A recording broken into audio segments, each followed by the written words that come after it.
Master? You have become a rival!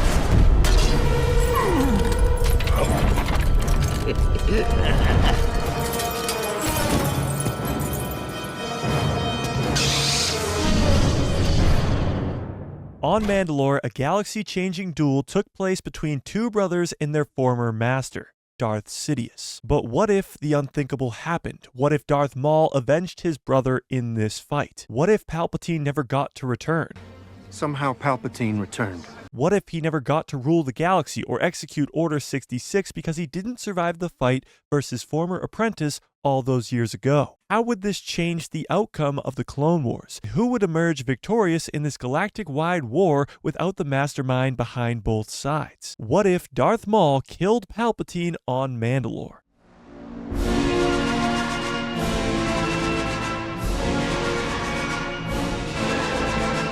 After getting cut in half by Obi-Wan at the end of The Phantom Menace, Darth Maul survived through the rage and anger that coursed through his veins. He survived for years off the need for one thing: revenge. That was until he was saved by his brother, Savage Opress, a monster created by the Night Sisters of Dathomir. Together, the two of them took over the planet Mandalore, while Maul also won the ancient Mandalorian weapon known as the Darksaber. But still, Maul wanted one thing more than anything else in the galaxy: Revenge. Revenge for what Obi-Wan did to him all those years ago. So after luring the Jedi Master to Mandalore, Maul captured him and killed the girl he loved in front of him. Because killing Obi-Wan was not enough for the Sith Lord. He wanted to make Obi-Wan feel the way that he felt for all those years. However, on Coruscant, Palpatine sensed his former apprentice's return and knew that this must be taken care of.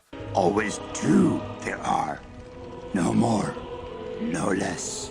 So taking matters into his own hands, the Dark Lord arrived on Mandalore to kill these two brothers once and for all. And in this story, the duel goes down in a very similar way, with Palpatine playing with his food and killing Savage Opress. But in this reality, Maul gets the upper hand. After his brother's death, he wastes no time and catches his former master by surprise, stabbing him with the Darksaber through his chest. With Sidious dead on the floor, Maul stands above him victorious. But what now? Maul just killed the most powerful Sith Lord in the galaxy, the man who was the leader of both sides of this clone war, Separatists and Republic. And now Maul is left to deal with the fallout.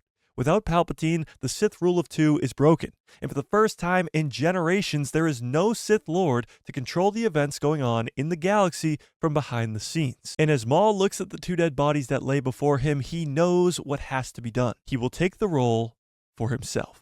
I will avenge you, brother, and I will rule the galaxy.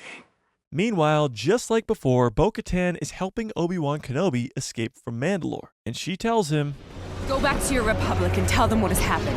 That would likely lead to a Republic invasion of Mandalore. Yes, and Maul will die. But Mandalore will survive. We always survive.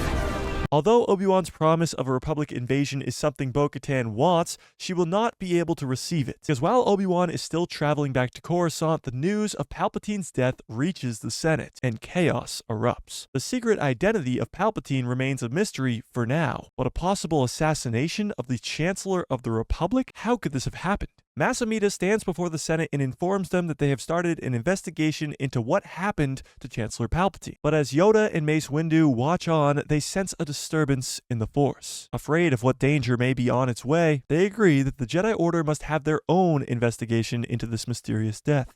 However, what Palpatine's death means for the other side of the Clone Wars is far more important. Dooku and his army of battle droids, led by General Grievous, are now left without their leader. As news of his master's death reaches Count Dooku, he knows his chances of winning this war have gone down drastically. Losing his master is one thing, but the fact that he controlled the Republic didn't hurt either. Now Dooku has to control the Separatists and win this war completely blind. And not only that, Dooku now becomes the master of the Sith, not knowing that someone else is coming to claim that title from him. Back on Mandalore, Maul has brought the Death Watch and his Mandalorian loyalists together. He understands that the Separatists and the Republic are both hurting, and they must capitalize as fast as possible. And the first thing on Maul's agenda is to solidify his rule over Mandalore. Over the next few days, Maul and his followers send Bo-Katan and the other Mandalorians that oppose him into hiding, either off-world or imprisoned on Mandalore. But Maul's goal is not to just rule one planet. He has far bigger plans and a few tricks up his metal pant legs. One of those tricks being he is the leader of the Shadow Collective, a large criminal organization made up of the Pikes, the Crimson Dawn, the Black Sun, the Death Watch, and most importantly, the Night Brothers. With this Shadow Collective, Maul will take control of the galaxy with conquest, not like his former master who took more of a political approach. And with Maul's home world being Dathomir and its close location to Mandalore, he goes to Dathomir to claim his home world as the first planet in his new empire. And while on this planet that used to be the home of the Night Sisters of Dathomir, before they were brutally massacred by the Separatist army, Maul contacts someone who will be the key to winning this war: the enemy of his enemy. Starting with the Outer Rim planets, Maul's reign begins to extend. Using Mandalore as his capital or home base, this conquest gets the attention of both the Jedi and the Separatists. But the Jedi are about to have more pressing issues, as a clone by the name of Fives just discovered inhibitor chips in all of the clone army, a mystery that ties directly to the recently deceased Chancellor of the Republic. The Jedi investigate, sending Obi-Wan, Anakin, and his Padawan, Ahsoka Tano, to Kamino. And this is where the truth is revealed. The secret identity of Palpatine is no longer a secret. Anakin does not take the news of his friend being a Sith Lord very well, shutting himself off from Obi-Wan and his apprentice Ahsoka the whole way back to Coruscant. But with Palpatine gone, the threat of Order 66 is no longer the Jedi's concern. Now, all the attention is on Darth Maul's rising empire. So not only did Maul kill Satine in front of Obi-Wan, but he also killed Anakin's friend and mentor, Palpatine. On the other side of the galaxy, the Separatist leaders are having a meeting. Screaming and shouting fills the room, and Dooku knows he's in trouble. Not only has he lost his master's direction in this crazy war, but he's also losing the control of the Separatists, as Maul's reign over the Outer Rim has begun to take Separatist planets. Dooku realizes there is only one way to regain the trust of his followers, and that is to take Maul down. He sends General Grievous and an army of battle droids to intercept Maul on Felucia, a Separatist-controlled planet that Maul's forces just arrived on. However, on Felucia, Maul is already 10 steps ahead. Knowing that the Separatists would strike back, he set a trap for the general. Grievous thinks he's walking into an easy fight, as the intel that they received was that Maul and his forces had just arrived, but he has no idea what he is walking into. As the Separatist forces march towards Maul's outpost, they fall right into the trap. It's a trap! Surrounded by Death Watch, Pikes, Crimson Dawn, Black Sun, and Night Brothers, all working under one leader, Maul. General Grievous, realizing his defeat, coughs in rage as Maul emerges from behind his followers. Wasting no time, the Sith Lord ignites his lightsaber, slicing off the cyborg's legs, lowering him to eye level. Let this be a message to Count Dooku. His Separatist army is nothing. The galaxy is already mine. He raises his saber in the air, and his followers begin to cheer, and Grievous's head falls to the floor. News of General Grievous's death spreads like wildfire across the galaxy. Count Dooku prepares a counterattack with himself leading the army this time, knowing that he is the only one who can take down Maul. The Jedi, on the other hand, are still a few steps behind, still trying to process the fact that the Chancellor of the Republic for all these years has been a Sith Lord. But things are about to sway in the Jedi's favor, as an old friend of Obi-Wan's has just arrived on Coruscant, Bo-Katan. She narrowly escaped Mandalore when Maul's forces were trying to capture her, and now she has come to Coruscant to ask for the Jedi's aid. Because with the Jedi and their clone army working together with the rebels on Mandalore, they could reclaim the capital of Maul's empire and give Obi-Wan a chance to stay true to his promise: a Republic invasion of Mandalore. So while the Jedi and Mandalorians are working out their plan, across the galaxy, Dooku is arriving at Mandalore. This battle is going to begin before the Republic even arrives, as the full force of the Separatist army has come out of hyperspace to finally put an end to Maul's foolish attempt of trying to take over the galaxy. But Count Dooku doesn't realize the true forces that he is up against. As this battle begins in the space above the planet, Dooku is already prepared with a ground assault team as they make their way to the surface below, a siege of Mandalore, if you will. And after slicing his way through Maul's army, Dooku finally arrives at Sundari's palace, or at least what used to be Sundari's palace. He walks through the doors to see Maul sitting on his throne with no concern at all. This fight that's about to begin, he already feels he has won. But why? Well, outside the palace walls, the fight continues. Maul ignites his lightsaber, wasting no time, skipping the formalities. He immediately runs towards Dooku, and the Sith Lord doesn't hesitate, shooting Force lightning at the crazed Sabrak. Maul immediately gets thrown to the floor, screaming in pain. Dooku looks down at him and asks, "How did you survive all this time?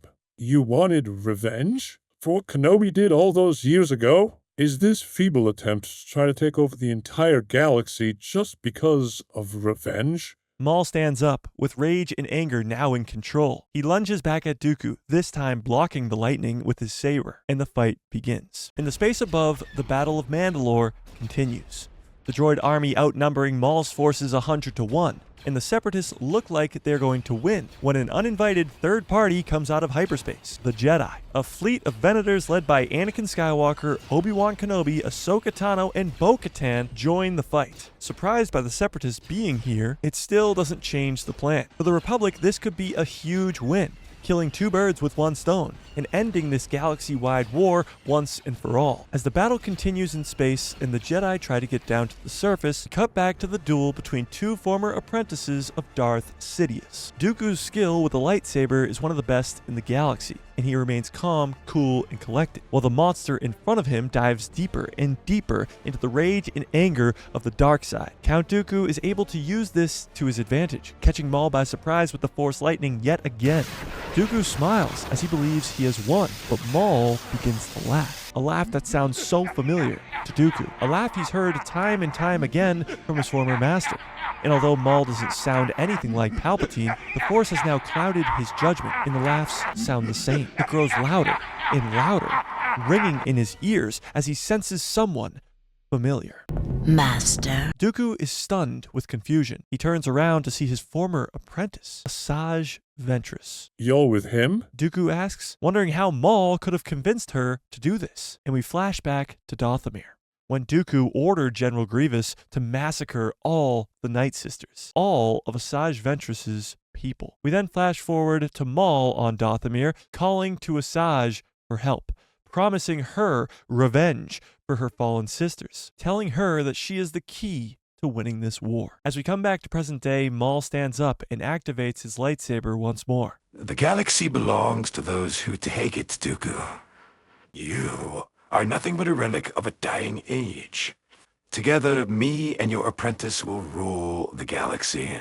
Ventress steps closer, focused on her former master. You should have killed me when you had the chance. Count Dooku tries to remain calm, though the shock is undeniable. He reaches for his lightsaber, attempting to strike Ventress down, but Maul intercepts the blade, and the fight continues. Meanwhile, in the space above, Obi-Wan, Anakin, and Ahsoka begin their ground assault. A siege of Mandalore, again, if you will. But the Jedi sense a disturbance in the Force, something dark on the planet below, as we cut back to Maul and Ventress fighting side by side against Count Dooku. Now, Dooku is a master duelist, and he remains calm, but he knows he is clearly outmatched.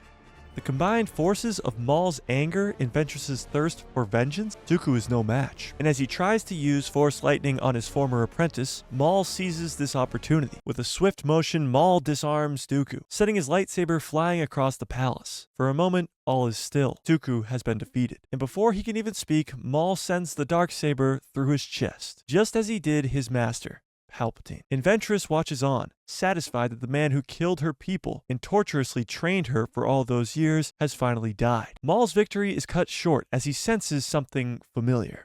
Kenobi. He turns around to see Anakin, Ahsoka, and his good pal, Obi-Wan Kenobi. It's over, Maul. This little charade of yours has come to an end.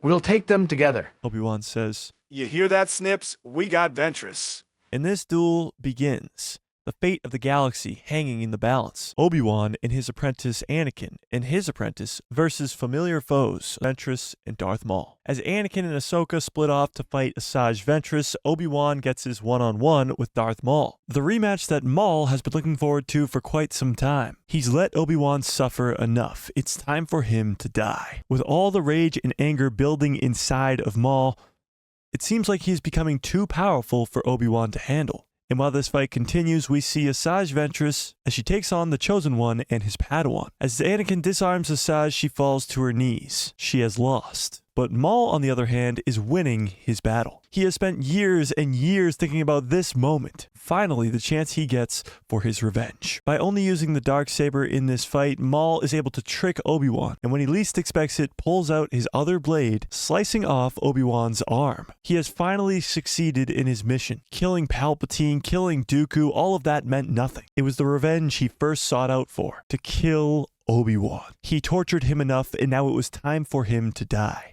As he raises the Darksaber to make the final blow, he gets lifted into the air. Dropping the saber to the floor, he begins to hold his neck. Anakin, no! Obi-Wan screams. As Anakin has lifted Darth Maul off the ground, force choking him. He can't breathe. Put him down, Anakin! Obi-Wan screams again, and this time his Padawan listens. Maul falls to the ground in defeat. He has lost. His attempt at ruling the galaxy falls short, here on Mandalore where it began. However, he lives to see another day. So if Maul killed Palpatine on Mandalore, everything would change. Both sides of the Clone Wars would lose their leader. Order 66 wouldn't happen. Maul would try to take over the galaxy and fail, but in his attempt, he would kill Dooku and Grievous for the Republic. And although Obi-Wan may have lost his arm, if Maul killed Palpatine on Mandalore, he would have saved the galaxy.